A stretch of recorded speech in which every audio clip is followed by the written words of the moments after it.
Good morning everyone, welcome back to the channel. This is Suraj Kumar for the air. और दोस्तों, गर्मियों में अगर एसी सही से काम नहीं करे तो बहुत दिक्कत होती है। तो आज मैं आपको दिखाऊंगा कि स्प्लिट एसी की सर्विस कैसे की जाती है स्टेप बाय स्टेप। तो दोस्तों, आप सभी को अगर एसी की ठंडी हवा नहीं दे रहा है या पानी टपक रहा है या फिर कोई और दिक्कत आ रही है तो ये वीडियो आपके लिए है। चलिए शुरू करते हैं अभी स्प्लिट एसी की सर्विस कैसे की जाती है। तो हमारे भाई ने निकाल लिए सारे अपने औजार, जितने भी सामान हैं, जितने भी टूल्स इसमें यूज़ होने वाले हैं। तो सबसे पहले सवाल आता है सबके दिमाग में कि जो रूम के अंदर लगा होता है उसको क्या बोलते हैं, और रूम के जो बाहर ऊपर छत पे या कहीं भी हम अटैच करके उसको लगा के रखते हैं उसको क्या बोलते हैं। तो रूम के अंदर जो लगा होता है उसको बोलते हैं हम लोग इंडोर यूनिट, और जो रूम के बाहर लगाते हैं, छत पे कहीं भी लगाते हैं, उसको बोलते हैं हम आउटडोर यूनिट। तो अभी मैं आपको बताता हूँ कि इसमें कौन कौन से टूल्स यूज़ होते हैं। सबसे पहले इसमें जेट पंप की ज़रूरत पड़ती है और क्लीनिंग वाटरप्रूफ बैग होता है, और स्क्रू ड्राइवर सेट आपके पास होना चाहिए जो मैकेनिकल आता है। अब जैसे कि आप देख पा रहे हो इसमें ये भाई लगा रहे हैं हमारे क्लीनिंग वाटरप्रूफ बैग लगा रहे हैं। तो जो भी टेक्नीशियन वगैरह आपके घर पे सर्विस करने के लिए आते हैं तो उनको बोलिए कि भैया कृपया करके हमारी घर की दीवार ख़राब ना हो, इसलिए आप अपने वाटरप्रूफ बैग को लगा दीजिए। इसके साथ साथ प्रेशर गोज और वैक्यूम क्लीनर भी वो लेकर ही आते ही हैं। तो यहाँ पर हमने सबसे पहले इंडोर यूनिट को वाटरप्रूफ बैग से भाई साहब ने कवर कर लिया है ताकि इसकी गंदगी कोई नीचे ना गिरे। तो आपका जो सबसे इम्पोर्टेंट सवाल होता है उसके बारे में तो मैं आपको बताना भूल ही गया। तो मैं आपको बता देना चाहता हूँ कि मेरे मदर फादर भी यहाँ पर बैठे हुए थे, पेरेंट्स बैठे हुए थे कि पता नहीं कितने रुपए में ये टेक्नीशियन आए हैं, कितने पैसे लेके जाएंगे। तो कृपया करके आपके पेरेंट्स को बता दीजिएगा ताकि उनकी दिल की धड़कनें ज़्यादा तेज़ ना हो जाए। तो उनको बता दीजिए कि ये सर्विस चार्जेज जो होते हैं कंपनी और सिटी के हिसाब से बहुत बदल जाते हैं। तो मैं फ़िलहाल रह रहा हूँ मथुरा में, और मथुरा में वोल्टास का स्प्लिट एसी होता है, उसकी जनरल सर्विस का रेट होता है 500 से 700 के बीच में, और जिसमें R32 गैस जो रिफिलिंग होगी उसका लगभग 500 से 600 रुपये पर 100 ग्राम के हिसाब से पैसा लगता है।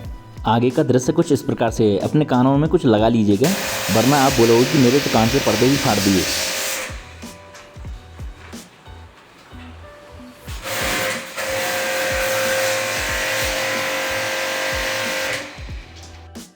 तो दोस्तों, यहाँ पर इंडोर यूनिट की कंप्लीट सर्विस हो चुकी है। तो यहाँ पर सबसे इम्पोर्टेंट क्या होता है कि कुछ बेसिक्स चेक्स ज़रूरी होते हैं। सबसे पहले चेक करें कि एयर फ्लो बराबर आ रहा है कि नहीं आ रहा है, हवा बराबर आ रही है नहीं आ रही है, या फिर उसके बाद आप कूलिंग एफिशिएंसी देखिए, रूम जल्दी कूल हो रहा है कि नहीं हो रहा है। यहाँ पर कोई भी आवाज़ और वाइब्रेशन भी नहीं आना चाहिए, एसी एकदम स्मूथ चलना चाहिए।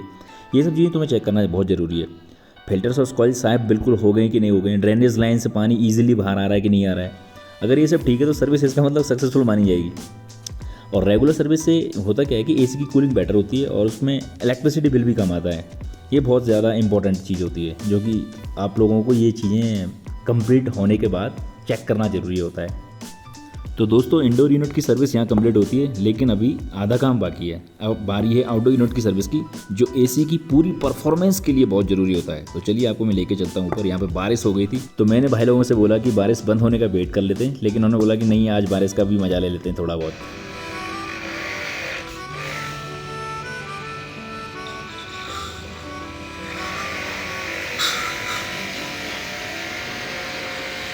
तेरी खता है मेरे जिया, तेरी खता है मेरे जिया, उन पे भरोसा क्यों तूने किया। सब झूठे झूठे वादे खून के, चल पीछे पीछे आया तू जिनके, वो पिया है ना, वो पिया है ना, पिया है ना, वो पिया है ना। अब सभी उन ख्वाबों की तू डगर छोड़ दे, अब सभी उन ख्वाबों को तू खुद ही तोड़ दे। वो पिया है ना, वो पिया है ना। तो गाइस, बारिश के मौसम में आप लोगों ने गाना भी सुन लिया। वाह क्या मज़ा आया, वो भी ऐसा गाना, पिया आए ना, आशिकी 2 का।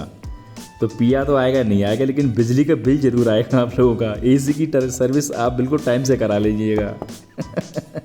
तो फाइनली अभी हमारी आउटडोर यूनिट की सर्विस भी कंप्लीट हो गई है, और अब एसी का कूलिंग परफॉर्मेंस और भी बेटर हो जाएगा। और आउटडोर यूनिट की सर्विस के बाद अब एसी का लोड भी कम हो जाएगा और एफिशिएंसी इंक्रीज़ होगी। ये लास्ट स्टेप था स्प्लिट एसी की कंप्लीट सर्विसिंग का। अब इंडोर और आउटडोर दोनों फ्रेश और क्लीन हो गए हैं एकदम से। तो गैस इसमें एक और कमी मिली थी, जिसमें कि गैस बहुत कम हो गई थी, और गैस कम होने की वजह होती है कुछ एसी के कॉपर पाइप जो होते हैं वो जॉइंट ढंग से नहीं होते या फिर टाइट नहीं होते, उसकी वजह से गैस निकल जाती है। या फिर कॉपर के जो पाइप होते हैं उनमें और भी जंग वगैरह लग जाती है, जिससे होल बन जाते हैं, जिससे भी गैस बाहर निकल जाती है छोटे छोटे होल बनने की वजह से। या फिर नट फिटिंग लूज जो होता है, जो इंडोर यूनिट और आउटडोर यूनिट के बीच जो नट फिटिंग होती है, अगर वो प्रॉपर्ली टाइट नहीं हो तो उसकी वजह से भी गैस लीक हो जाती है। जब गैस कम हो जाती है तो उसकी वजह से हमेशा कूलिंग भी कम हो जाती है। तो यहाँ पर गैस को भी रीफिल कर दिया गया और पापा जी ने भी यहाँ पर बारिश का इनके साथ में मज़ा लिया। तो दोस्तों ये था आज का ब्लॉग। अगर पसंद आया तो लाइक शेयर और सब्सक्राइब करना ना भूलें। मिलते हैं नेक्स्ट वीडियो में, तब तक के लिए बाय, टेक केयर।